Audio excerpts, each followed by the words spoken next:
Ahora, ¿me escuchan?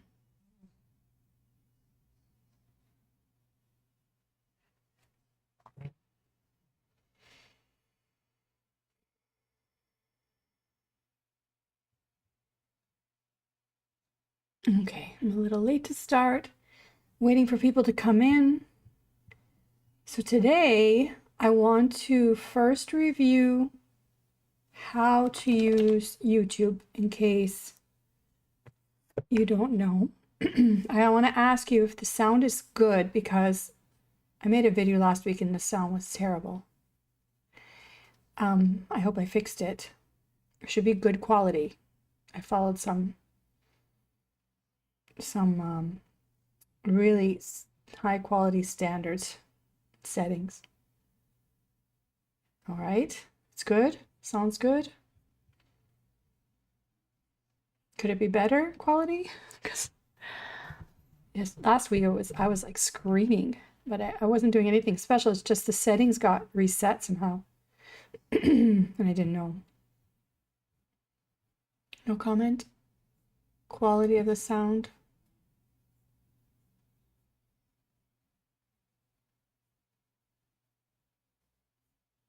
Okay. Okay, so I'm going to start today with some of the review questions. Did anybody finish the review problem? Thank you, Gabriela. Did anyone finish the review exercises? Yeah, I'm sorry because the last week recording was painful to listen to, and I don't know exactly how to fix it. I'm sure there's a way to, I know how to download the sound, but I don't know how to fix it and put it up. I don't have time for that right now. All right, so my question was, have you completed the review exercises? Has anybody completed all the review exercises?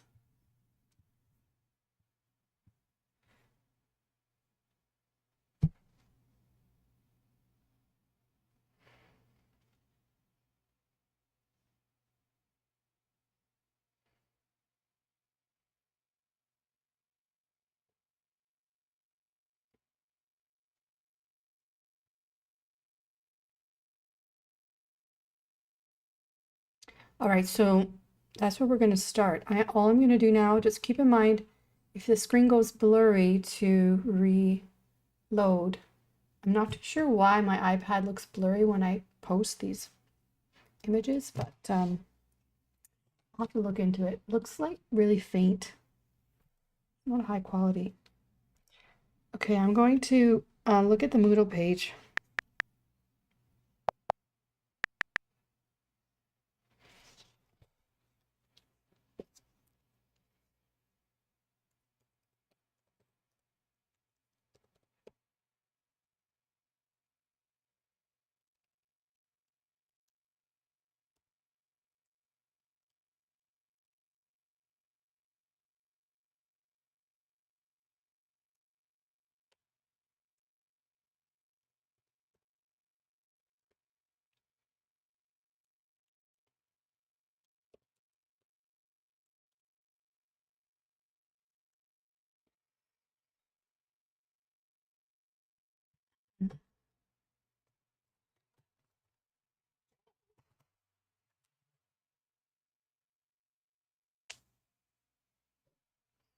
All right, so this is the course.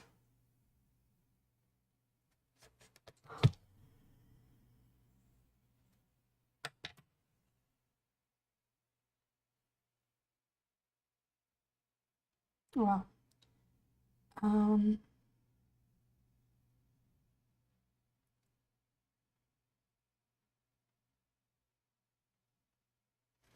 know, the iPad's acting weird. It's like freezing. I don't know why it's doing that.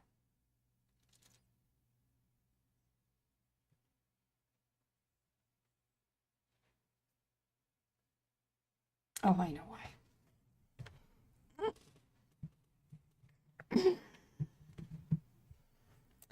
So I gotta turn on my hotspot or reboot it. I'm not sure.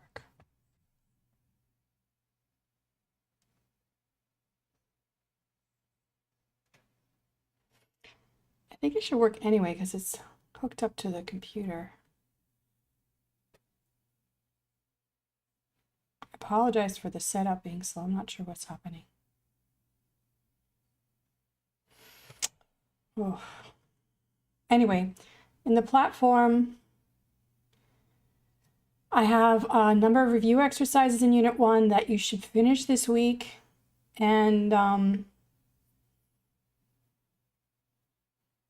have no idea what's going on with that. Let me try on the computer. Go back to my notes. All right, so open up this file if you haven't looked at it yet. This is what we're going to do. Yeah, to practice this week. I mean, it's already Wednesday because Monday was off, and I'm going to have to just read from the site because for whatever reason, I can't load the page. Your first test is going to be ACT Verify.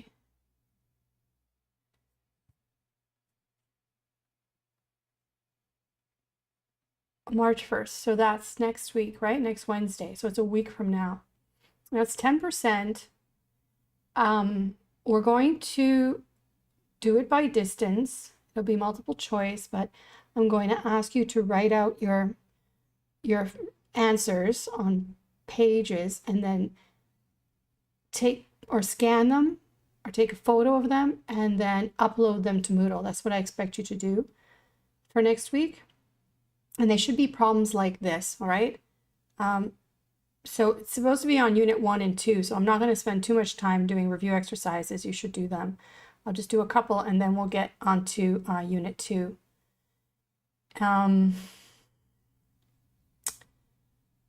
And in terms of the videos, I spent last week preparing the videos so that you can easily look through them. See if I can get back to YouTube. So here's an example. So this is a video that I made. Notice that, okay, there's a few things I want to tell you how to work with YouTube if you didn't know. First of all, the captions are available if you turn the captions on. It might be automatic, but CC is for closed captions, so it'll show the subtitles of the video in English. Now, if you want to change them to Spanish, you hit here, the tool icon, and then you go to subtitles and you ask it to auto translate, and it will translate them to any language you want. So this is why we're in YouTube. This way I make these videos and my Spanish students can follow, my French students can follow, because I have French students, and the English students can follow. Okay, the subtitles should be on.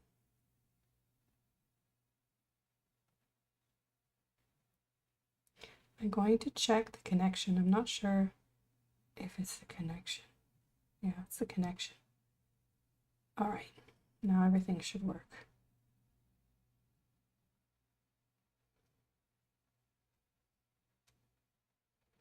Very annoying.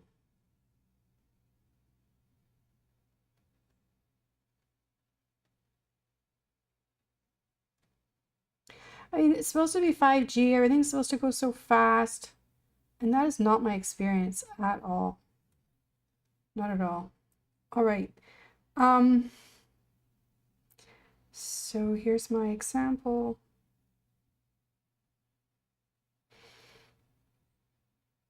So there's the subtitles. It should show the subtitles while I'm speaking.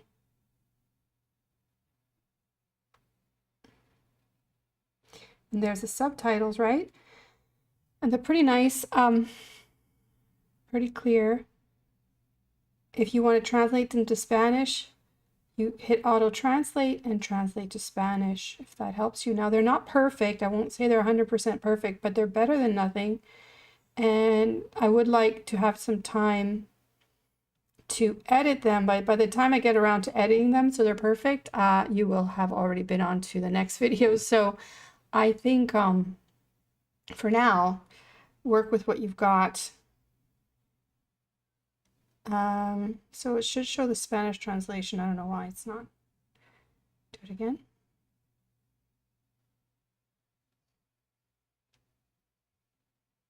There we go. So, like I say, it's not perfect, but it's better than nothing.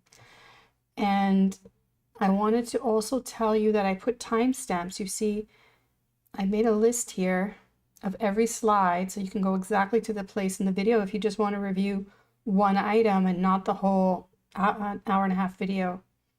These are really useful for long videos that I make when they're 3 hours long. But for this, it's all right. Anyway, so if you just hit any of these, it'll take you to the spot in the video, so you can watch that. See, 11:57. All right, so that's the second thing. So you can see it's all marked. It partitions the video into those parts. The other thing is to tell you, if you want to watch this faster than the speed that it was recorded, you can do that by changing the speed. You can go faster, you can go with a double time, or you can go slower if you want me to slow down. I think I speak pretty slow, so you can slow down the speed of my speaking. If you're just reviewing the video and you just want to hear it really, quickly, because you've done all the work, you've reviewed all the exercise, you've done all the practice, then you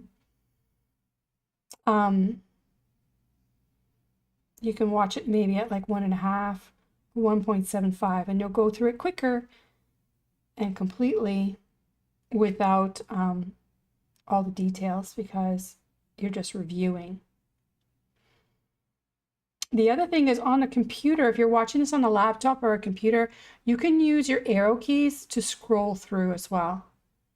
So, I mean, you can always also do this, right? To scroll through with an iPad. You can do the same with a computer, and on your phone, it's like an iPad. So you can practice those things. Did you know all those things before? So those are the things: the subtitles, the translations, the scrolling through, the timestamps, and the speed. And that's why we're in YouTube.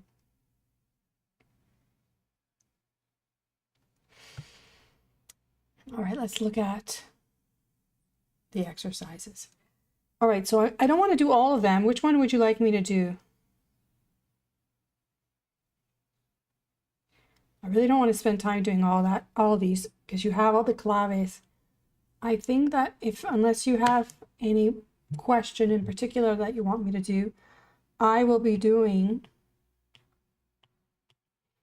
this problem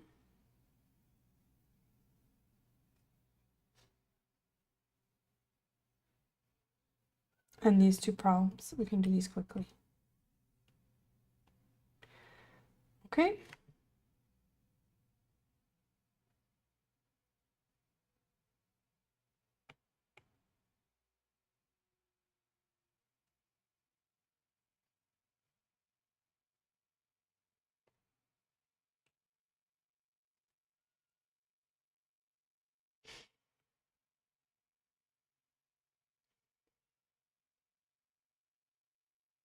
Okay, a couple requires a $100,000 mortgage.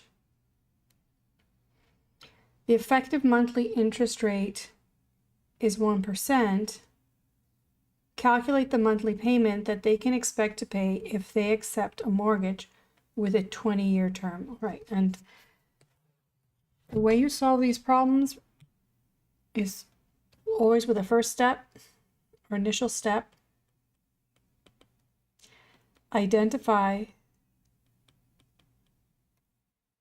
the timing of payments, if there's payments,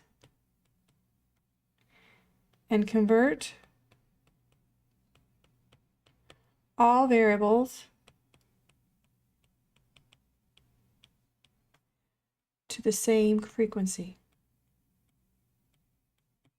This is a really important step. It helps guide you when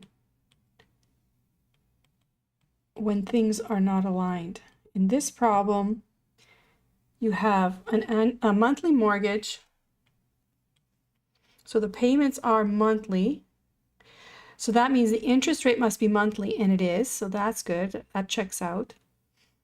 The only other variable in this problem, there's 4, right? In the annuities, there's 4 variables. If you remember the time value of money row, there's 5 keys, but we only have to fill in 4 for the annuity. And a mortgage is a loan, and it's an annuity because you're making payments over time to pay back the loan. So mortgage is the name for getting a loan for a house. So the variables are, this one is going to be our present value. This one is going to be our I by Y. And this one is going to be our N, or our T in our formula. But something's wrong with it because it's not in the same frequency. Everything is in months. So we have to convert 20 years times 12 months a year. Needs to be converted to months. So it's 240 months. And the fourth variable is what we want to find, and that's the size of the payment.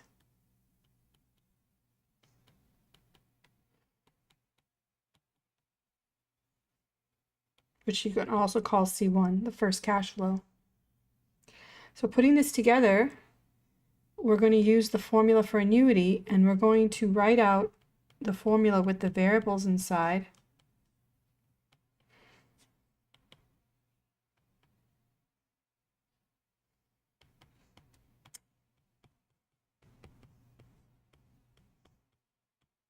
So that's what we have to write, and then we just have to write the answer. Unless I tell you to show all your work, this is all you have to do. If I say show all your work, all your algebraic steps, or your show, let's see, if I say solve algebraically, I want you actually to isolate I, but that's not what I want here.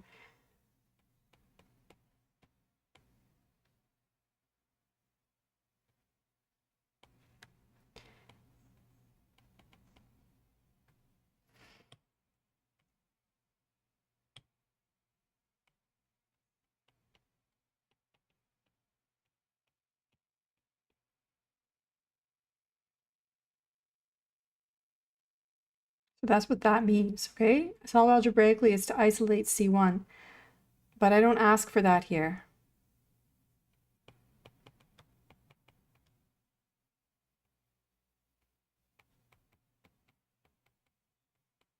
Just like we did when we were working through the notes. All you have to do is use your calculator.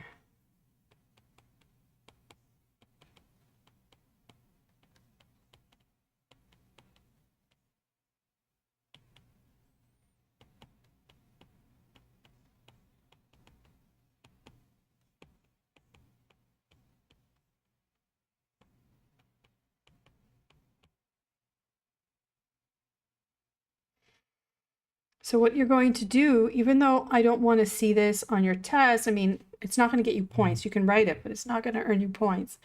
You enter the values that you'll put into the calculator, 240 months. 1% goes into the interest rate.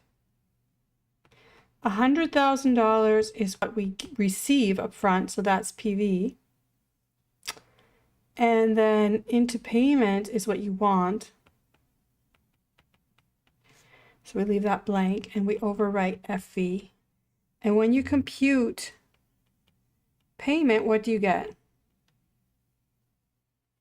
Give me the answer.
Very good, Ricardo.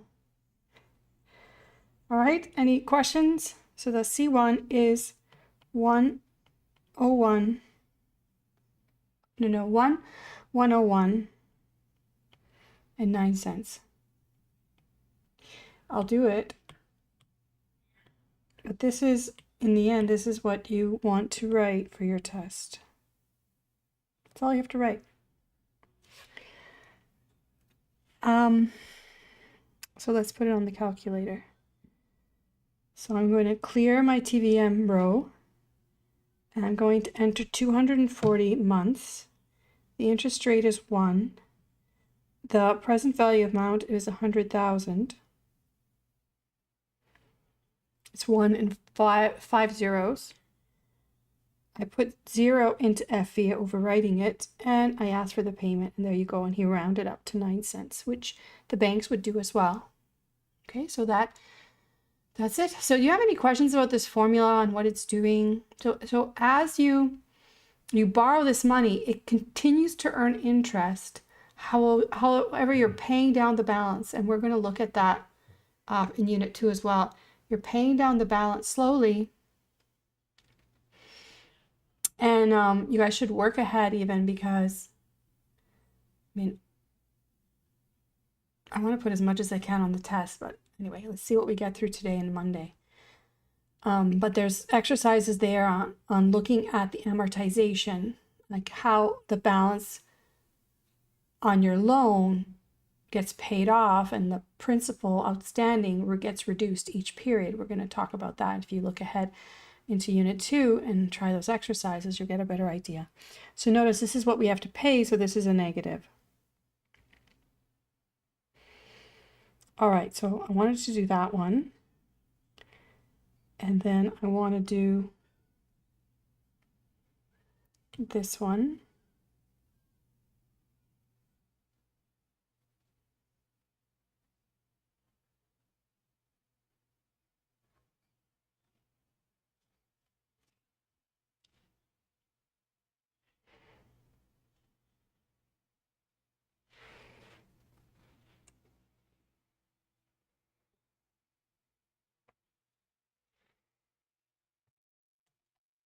Any questions about the last one?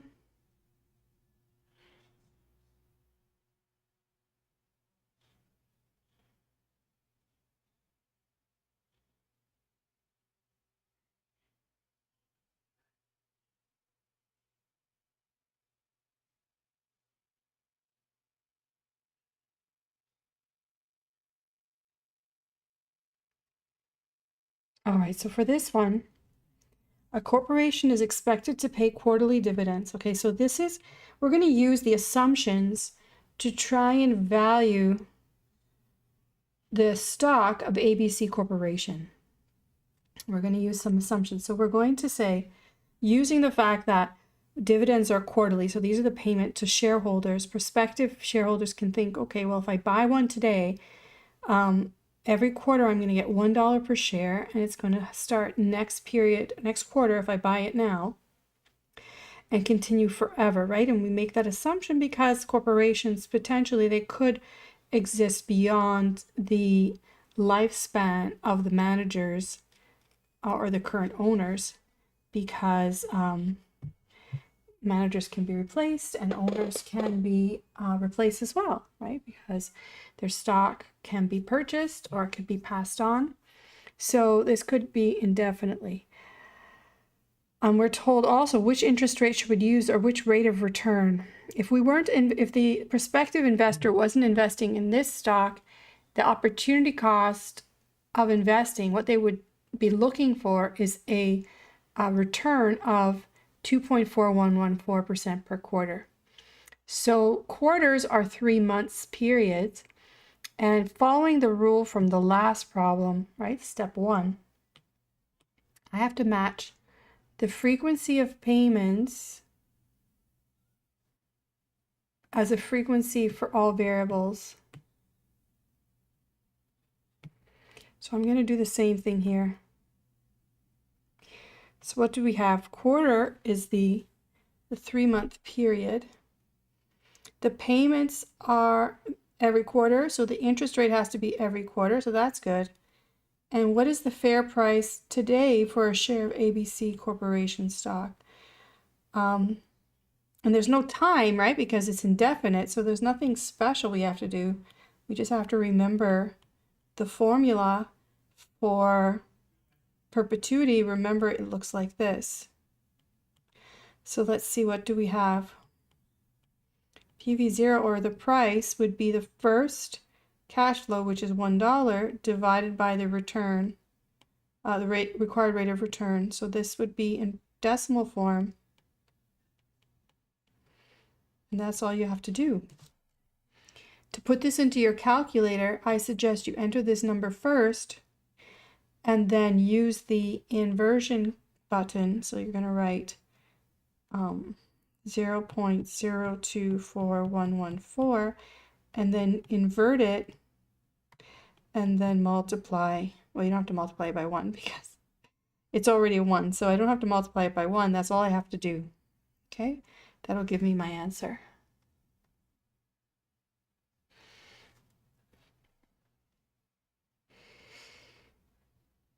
So 2.024114 inverted, inverted is $41.47. That's how you interpret that.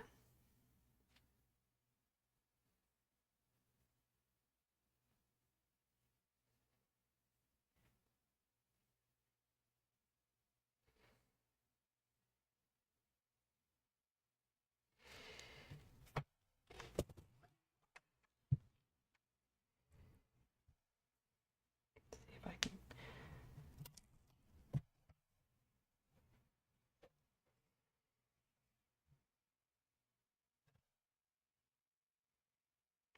So that's $41.47.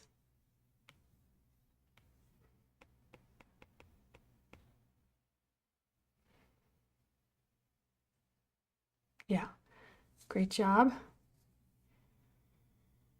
Okay, now the next problem relates to this problem. We're going to change something.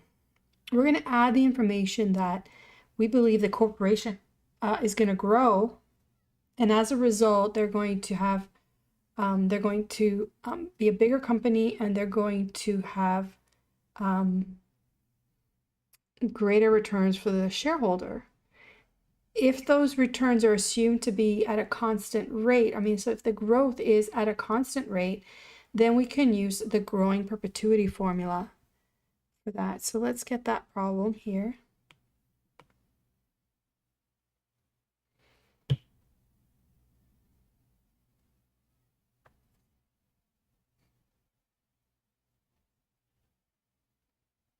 Sorry, that's here.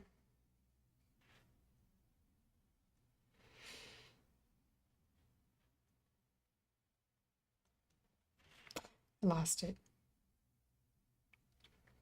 Do it again.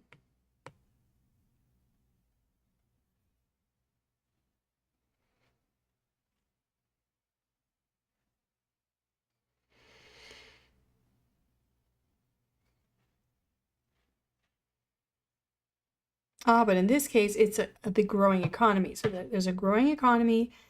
It implies that the firm is going to grow as well. They're going to do better. They're going to expand.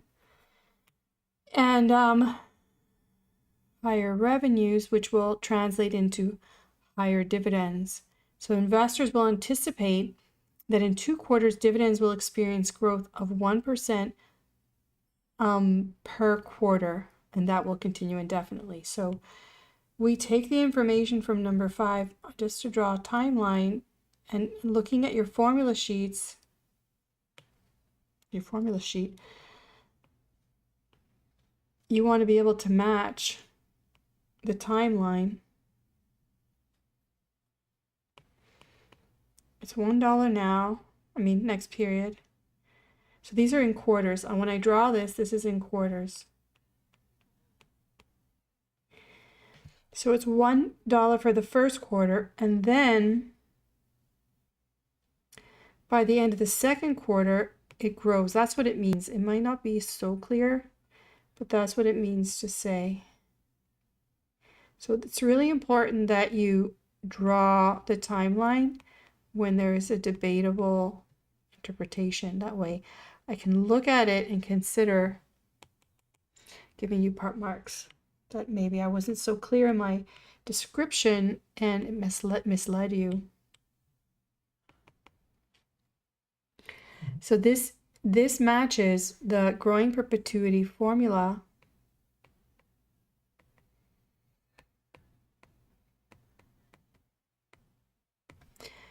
with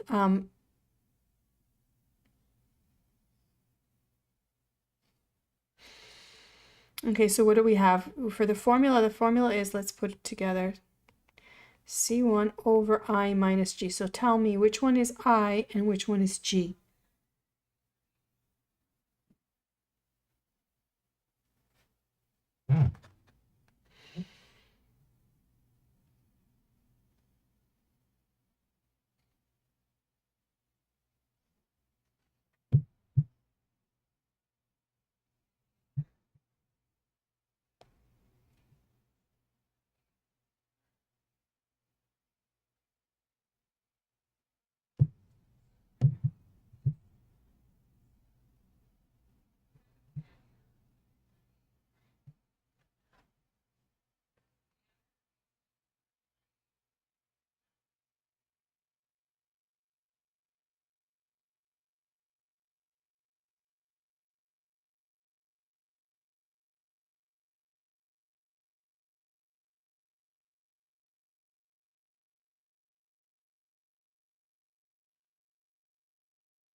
Okay, G is 1. That's good. So that narrows it down, right? So G is 1. C is $1. We're going to follow the information from before. So the first cash flow is $1. I is this number, remember, 0.024114, and G is 1%. So what we have to do is simplify this.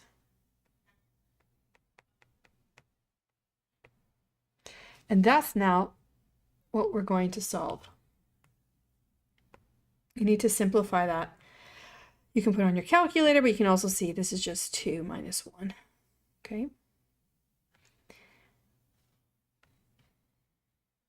So what do you get? So again, you can put 0.014114 on your calculator and invert it.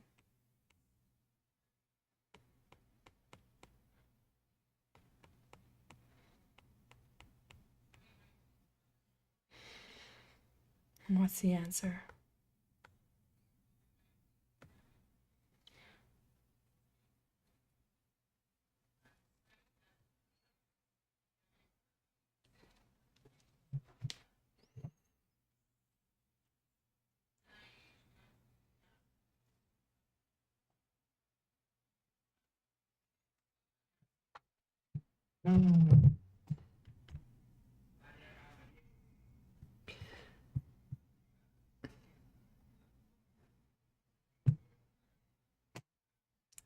Okay, Ricardo says it's 70.85. Does anybody get a different answer?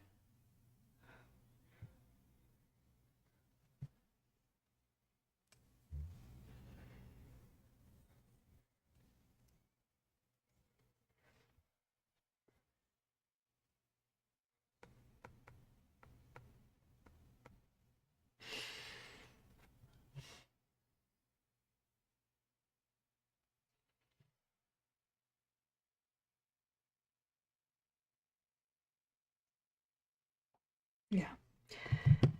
All right, so then that's the answer that you're going to put. So I need to see all this on your exam.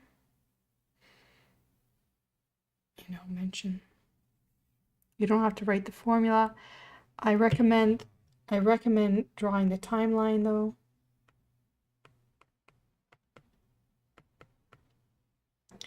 in case you misunderstand the problem, I can see where you went wrong and give you part marks for part of your answer.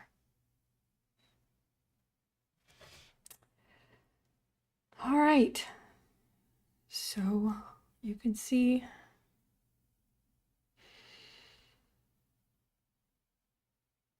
I don't know why the time on my iPad is wrong, but I'm not sure if I need an update or something. All right, so we have another half an hour. Well, 40 minutes. So what we're going to do is, let's talk a second about, let's look at, let me try and get in again. All right. Now this will be better.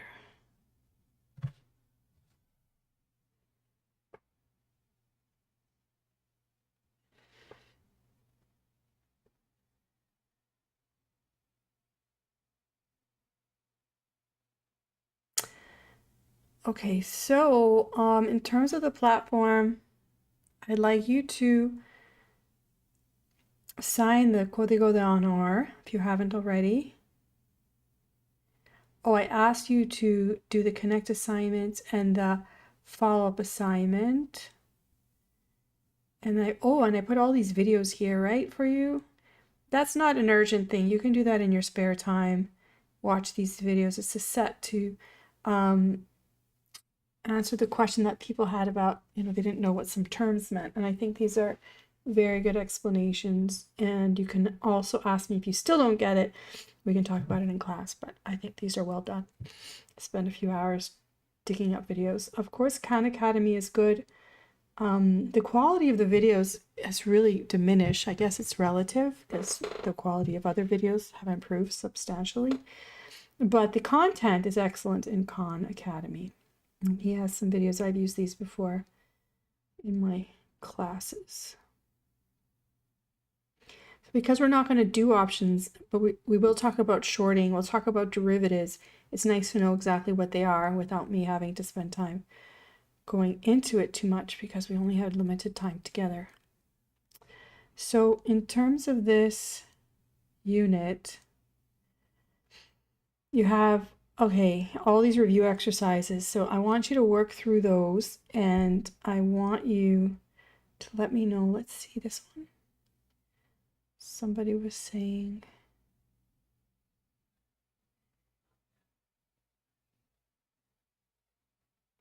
it's very slow. I don't know why it's slow.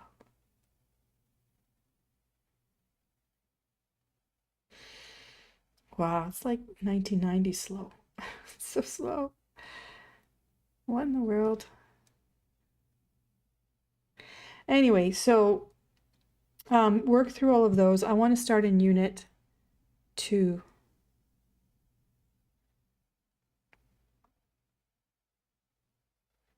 Oh, so painful.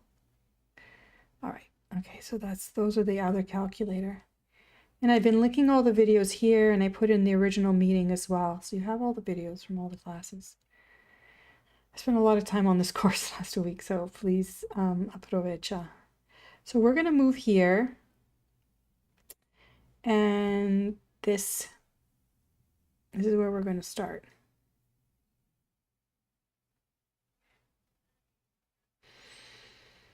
Okay, so take a moment and look at the platform and what's there.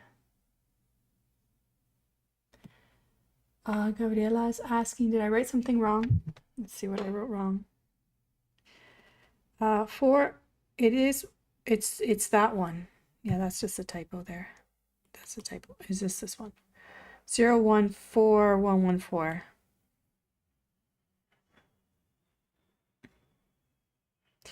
The point is to use the, because it's 24114 and then 04114. 014114. It's whatever I wrote here. Yeah. Okay, so let me get that image up, the credit card statement.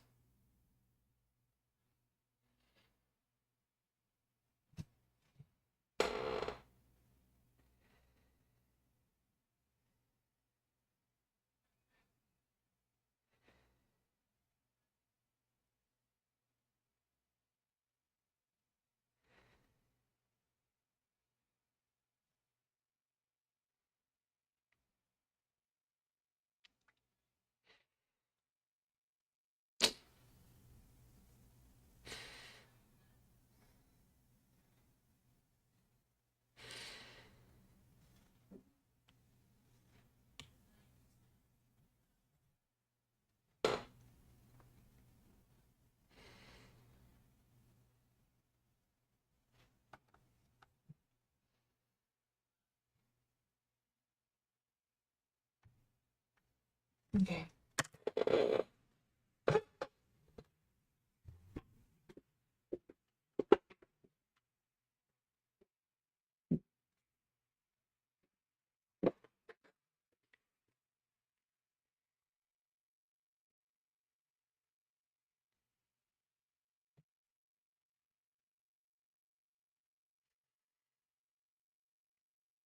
Just checking in Unit 1, I think I put up the markup notes, didn't I?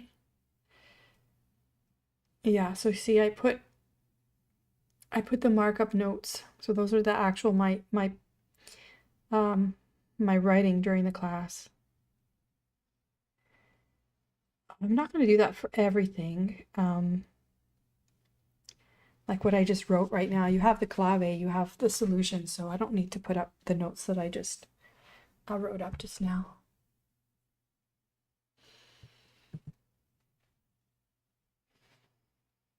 All right, so let's look at this. This is my credit card statement.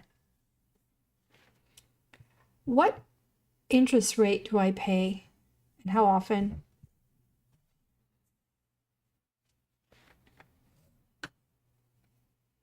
So the first row shows you that I had zero balance. I didn't pay any interest. And then the second one says annual interest rate next period. And the last one says daily interest rate next period. So my question is, what interest rate do I pay on my credit card? What's my interest rate?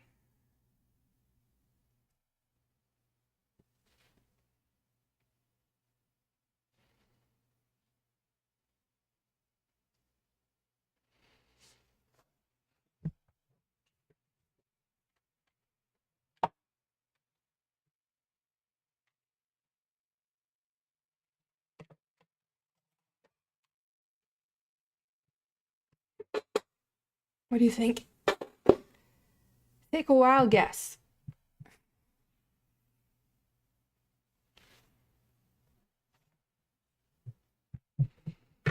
Nobody? No takers? It's more meaningful if you come up with it. Even if you make a mistake, you'll remember, more likely to remember this conversation. Now, after I go through this, you might want to look at your credit card statement if you have one. Okay, so Ricardo chose this number. Okay, so this is the daily interest rate. So this is the rate that is compounded every day. In fact, credit cards charge daily interest on a balance after so many days. So if you have a balance beyond so many days, they'll start charging interest. So for every dollar, this is the interest rate. Now this is low, right? In reality, it's the interest rate is 0.000500411. And if you left that balance of one for every dollar, okay, that you leave in your balance outstanding, you're going to pay 0.05% interest. So what if you left that balance there for a whole year? How much interest would you pay over the year? So this is called the daily effective rate.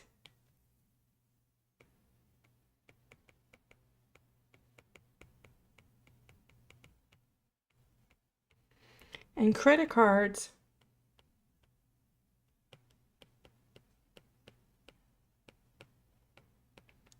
charge daily interest on outstanding balance.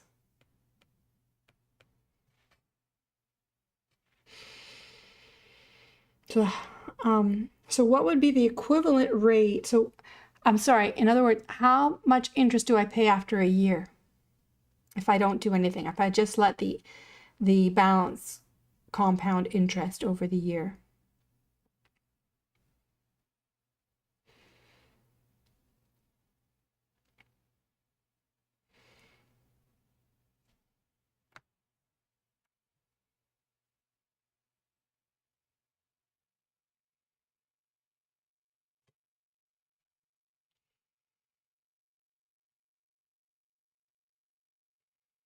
You know how to do this because you learned about the present value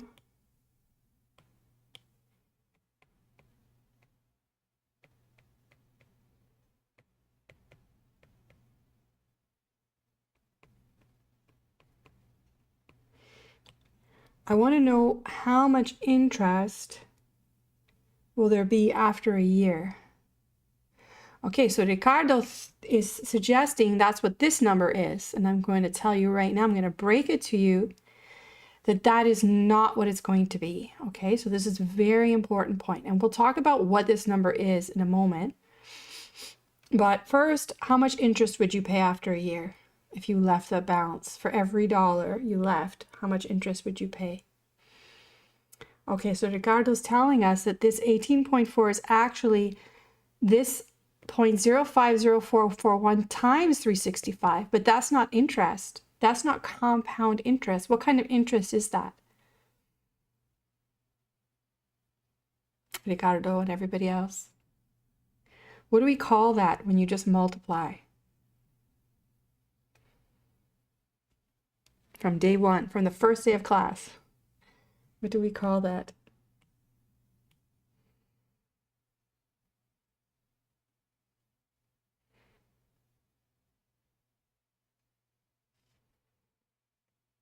We call this first, we're going to use the word the stated rate. This is the stated rate. This is what legally credit card companies are allowed to state. However, they assume consumers understand that this is just the simple interest. It's not the compound interest rate. It's not exactly what people pay.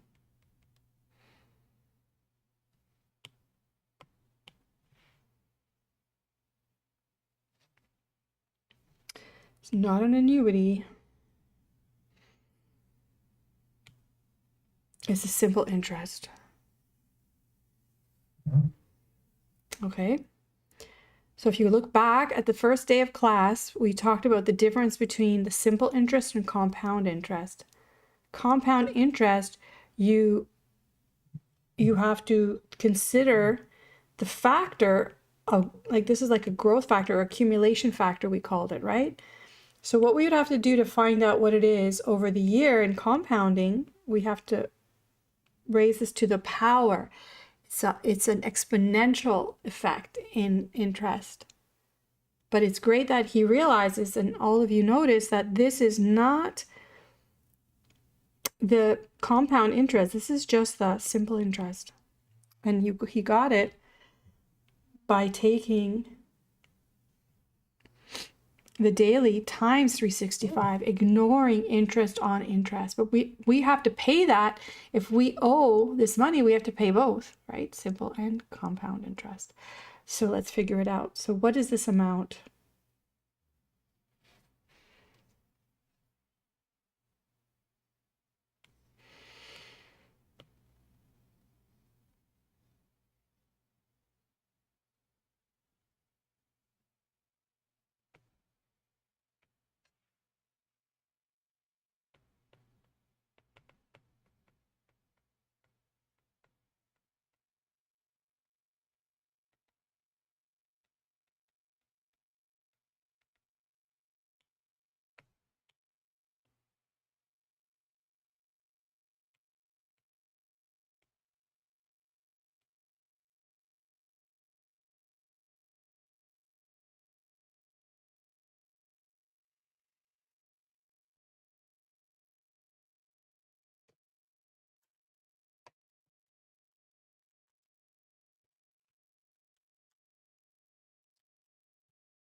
Right, you have to pay interest on interest, the whole thing. Yeah. Okay, so Ricardo, not 1.2%, but you are, it's not 1.2%, but I see you made the calculation correct, but it's your interpretation is wrong. So this amount is going to be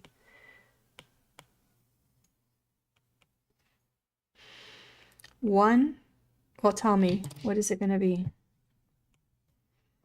So students who don't know how to type this in their calculator, you're going to put 1.000504111 y to the x 365 equals. And then you get Ricardo's number, but not with the percentage sign. That's going to be dollars.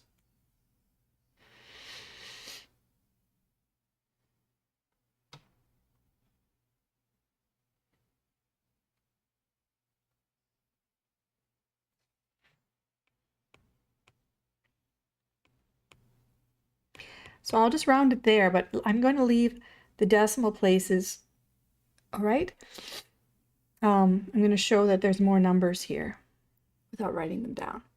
So what does this say? Your balance would be $1, which was the principal, plus,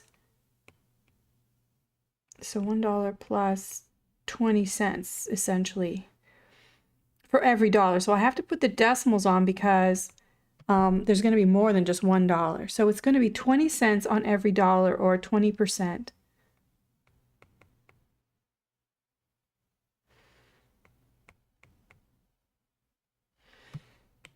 20.196 is more than 18.4, okay, and it will be like that.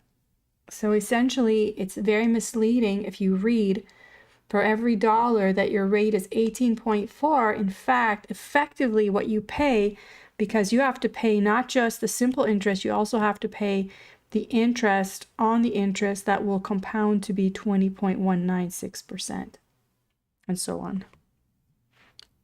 It's just more decimal places. All right, so let me put some notation to this.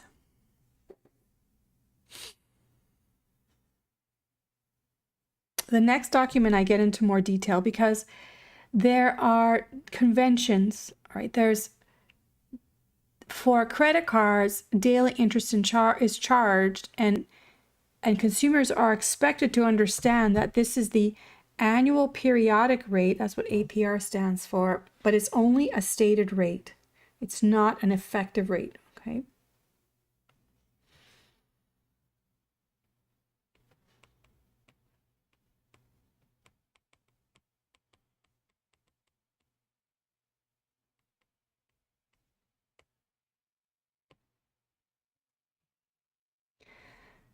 So in general, what I have to do, I'm going to give a name to this. This is going to be called the effective period rate of a day.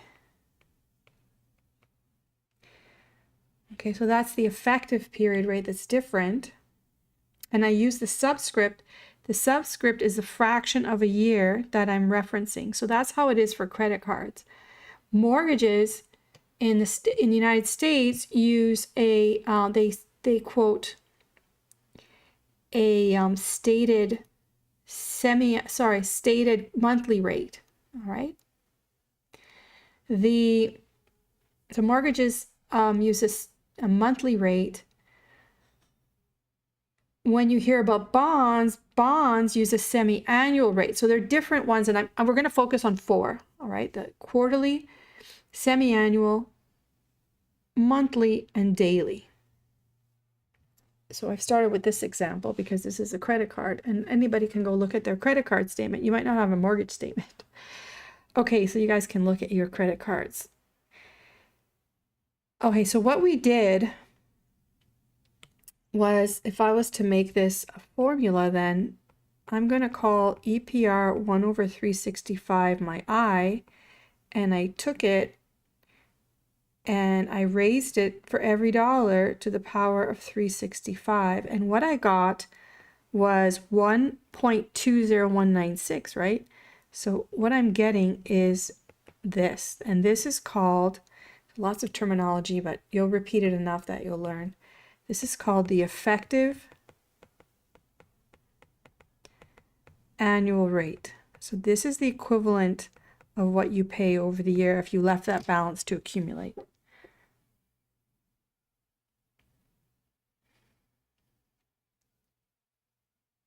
So this is what I'll call this an effective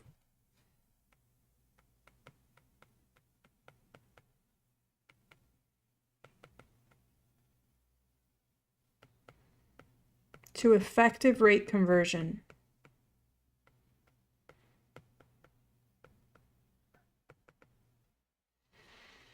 Okay, so I'm going from one rate that's effective to another rate that's effective. And all I'm using is the simple time value of money, basic time value of money formula to do it. The other thing we learned about is the relationship between these two. Now this one I have to give a name. The notation I'm going to use, well, the name is, it's a stated rate or a simple rate of interest, but I'm going to give it the name R. And I'm also going to talk about it being daily. So in terminology, I've called it the stated rate. I should be more specific and call it the daily stated rate, right? Let's do that.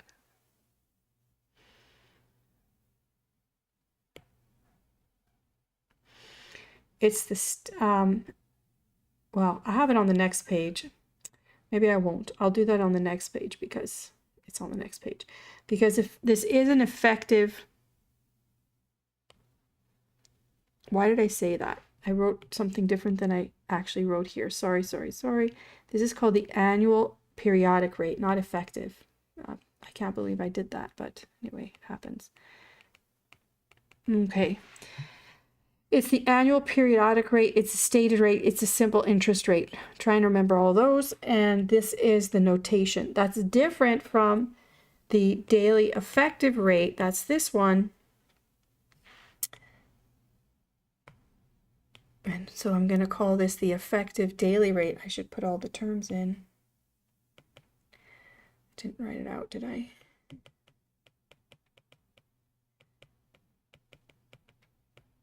Let me see the chat. No. So this is called the effective daily rate, or we say, let me do that again because I want to say effective periodic rate per day. Anyway, they're all the same thing, but as I'm teaching this, I'm trying to explain the acronym. Effective periodic rate per day.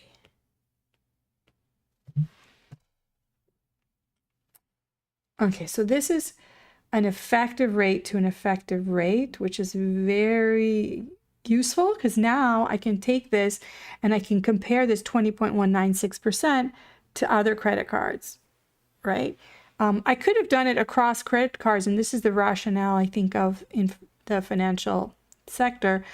This is the rationale of banks who offer or issue credit cards, that you can compare across credit cards because everyone states the APR.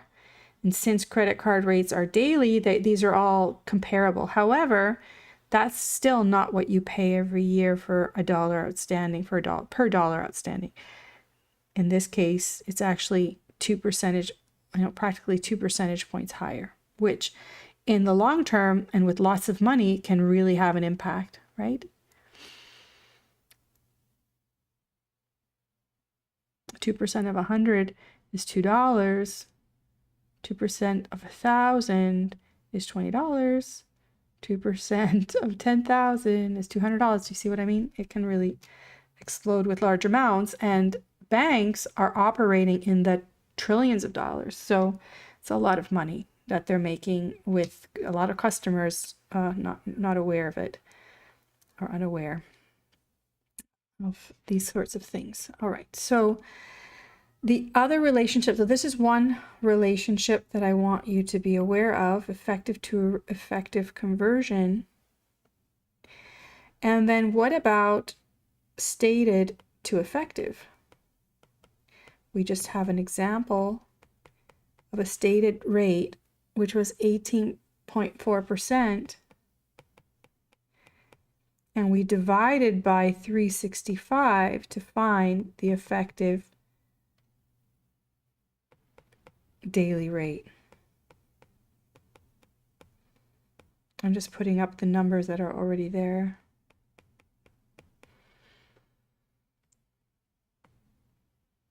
Okay. So with this example, you should be able to do the other three types of conversions. Those for days are similar, using these relationships, to quarters, months, and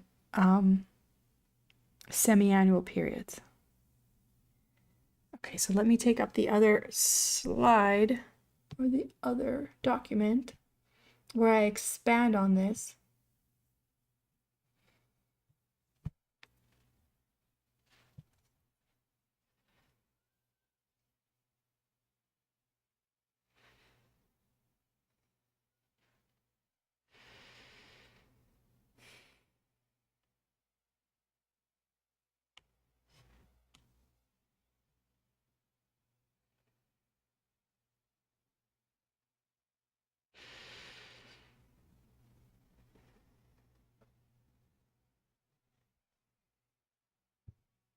All right, so here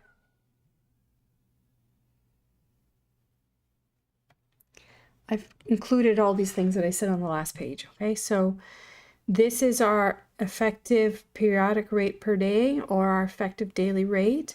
This is the stated rate.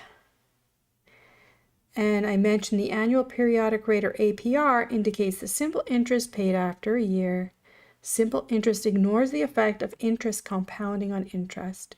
In simple interest terms, 5% per day will be 365 days of that for a total of 18.4%. However, this is not including the effect of compound interest that accumulates interest on interest. So I introduced some notation and some terminology. So the notation is going to be the subscripts that are the length of the compounding interval per year. So like 1 over 365, it compounds daily. So it's 1 over 365 because it's in years. The inverse of that is the number of compounding periods per year. For example, 1 over 365 is a period of a day.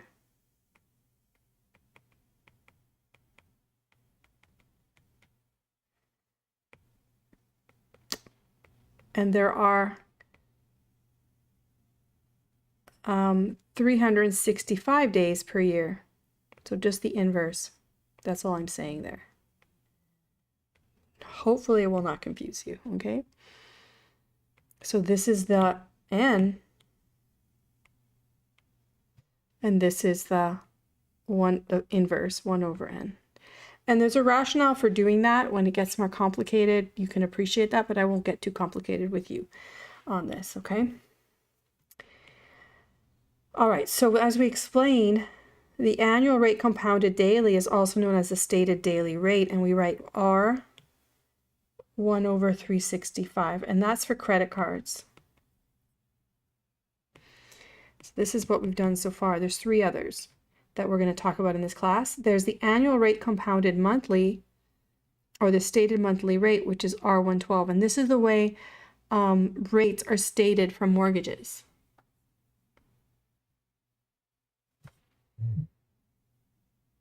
In the US. There are also stated quarterly rates, and quarterly rates are paid to stockholders. You'd have to convert this to the effective rate in order to value stock. You know, with the information that we've done before, you'd have to get this rate converted to an effective rate to use in the formulas. The formulas do not use this rate. They use the effective rate. And finally, there's the annual rate compounded semi-annually, which is the stated semi-annual rate. It's R1/2. And this is used for coupon bonds. It's for the coupon rate and for the yield to maturity on coupon bonds. So those would be the stated rates in any kind of documents, but then in terms of trying to make calculations, for you to calculate, your interest paid or your interest owed for a credit card, you need this number. And this number is called the daily rate compounded daily. It's different from what you have here, the annual rate the annual rate compounded daily. That's different than the daily rate compounded daily, right? So when these match, you're talking about an effective daily rate. Similarly, for monthly rates, the monthly rate compounded monthly implies that you're dealing with the effective monthly rate, which I write like this. The quarterly rate compounded quarterly is written with EPR 1/4.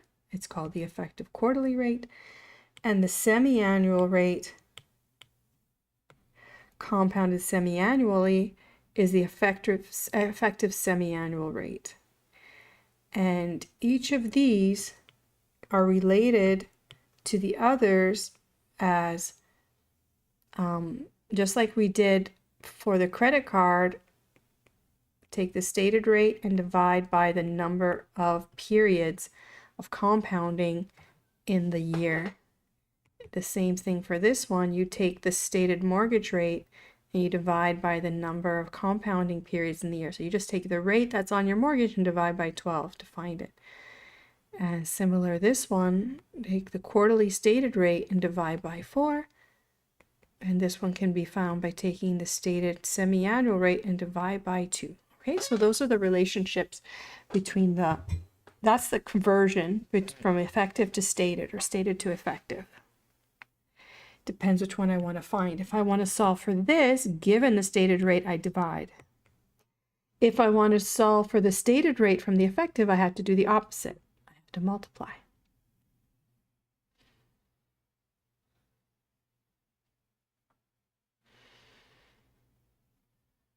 So I'll leave it to you to review that, and that's all I had to say.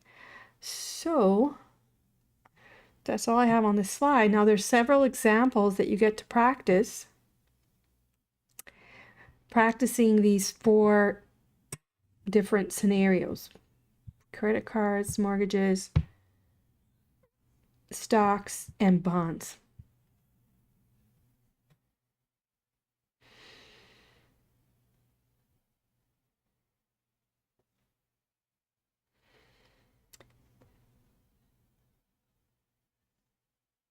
So you're going to solve the same sorts of problems that you solve in Unit 1, but now you're going to do it for with the first step, step 1, the interest rate conversions, and converting all variables to the same frequency of the timing of the payments. So if payments are quarterly, all the variables need to be converted to quarterly rates to use the formulas I've shared with you.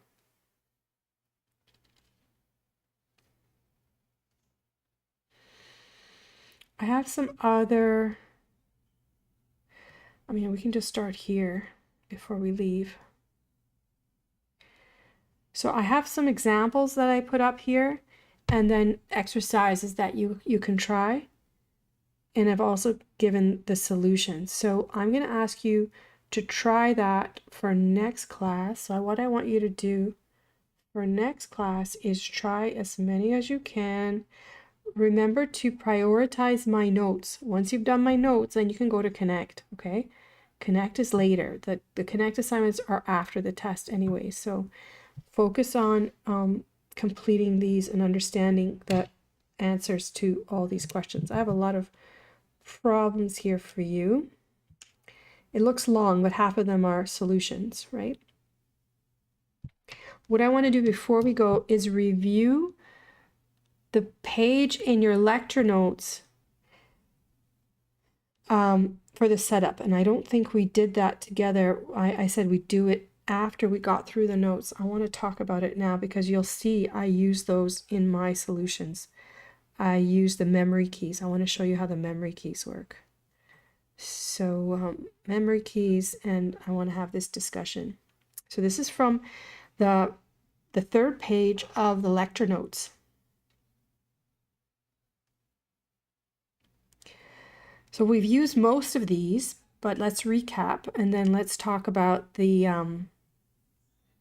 memory keys.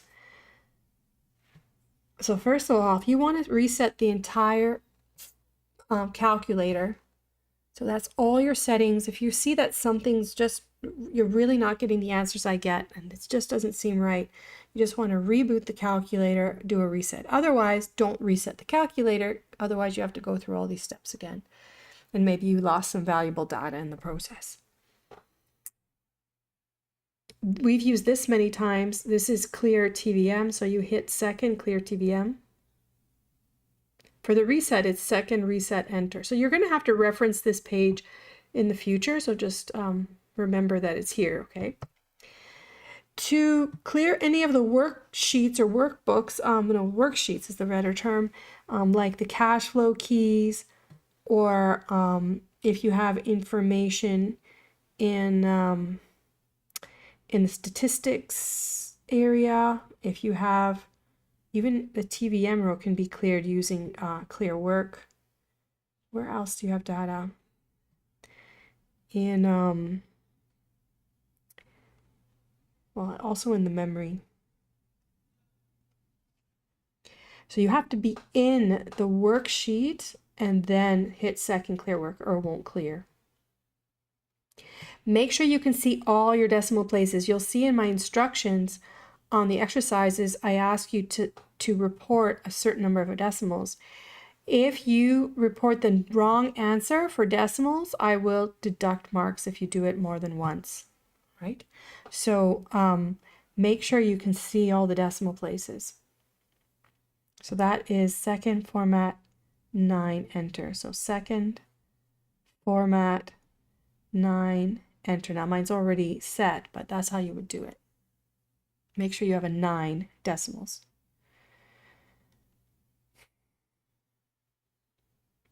The other setting that we did prepare was that your periods of compounding are only once, or the number of compounding periods is once in the interval of time you're using for the timing of payments. So, of course, because of step 1 that I've attached to all your evaluation problems for bonds and stocks and any of these problems we're doing, we're setting things up so that the timing of the payments is matched.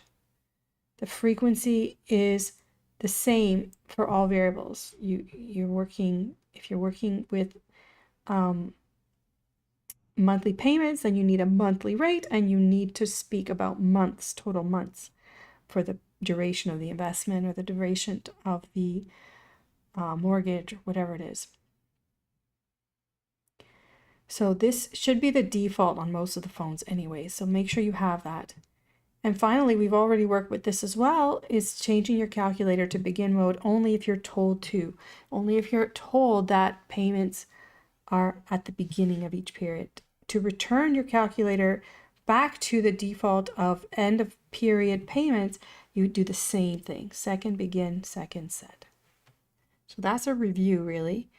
Now let's talk about this, and I'll use the example here. So your calculator has 10 storage spaces, and to activate them, you have to enter a value. So let's say 11, and you hit store and 1, and that'll put it in the number 1 slot of storage.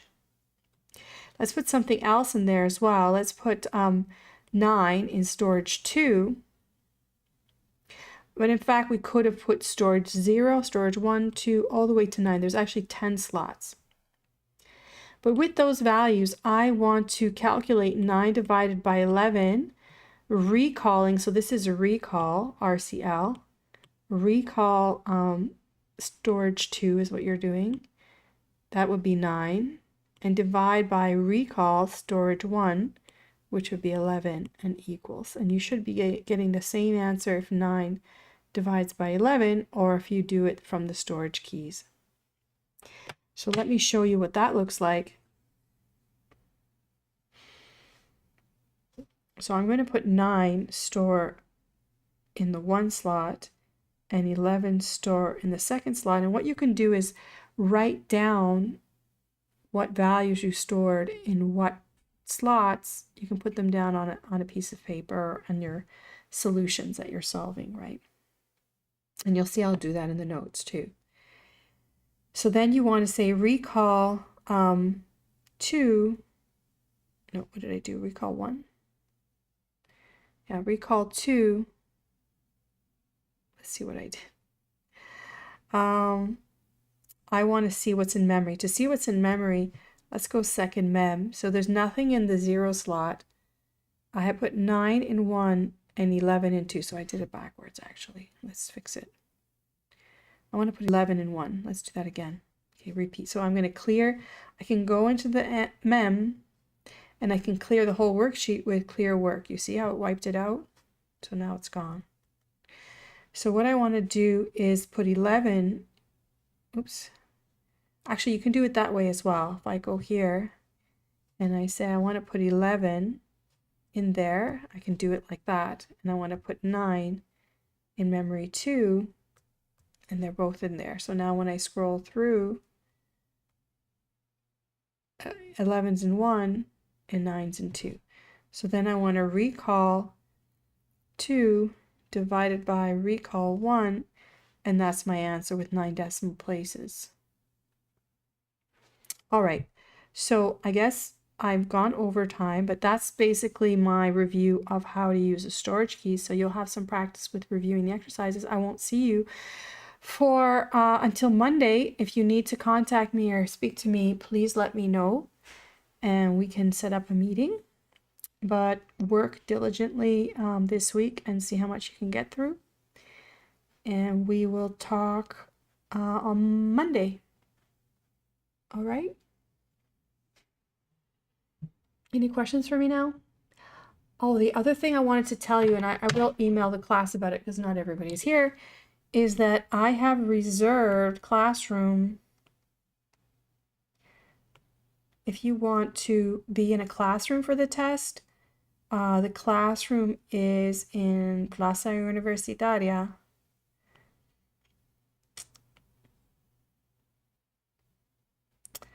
6035 in the North Tower. So you can go there. Actually, it's every Monday and Wednesday from 4 till 5:30. It's available to you. Okay, it's reserved for this class. I won't be there every time, but I'll be there. I'd like to be there for the test, but you can work in silence there. Okay. I'll make sure you don't run out of time, Ricardo. It won't be too many questions, obviously, because you're just learning, and it's only worth 10%. How much can I ask you? I don't know right now. I didn't make the test, but you'll know. It won't be too many. All right?